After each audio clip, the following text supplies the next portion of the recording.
All right, you guys, hey, it's day 8. Woo! I told you. I told you 200 feet of fencing is down. Woo, looking good.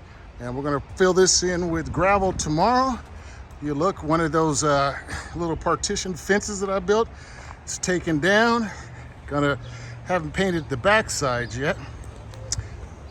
And take you along the, again, this is 200 feet long. It's a quarter acre of land, three buildings, 2 houses, and 1 shed. Here's a little finish, more paint. I still got more to do, but you know, you can see it's coming together. Okay.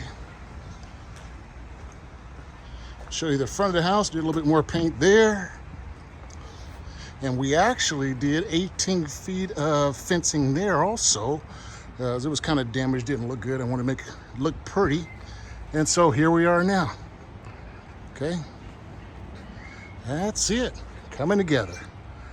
All right, you guys, enjoy. And I'll make another video. Today is day 8. Again, if I'm not mistaken, only 8 days. They only actually worked 5 days. We had a Saturday, Sunday, and a Monday with some rain. So looks really good. Give you guys next update. Stay tuned. Bye.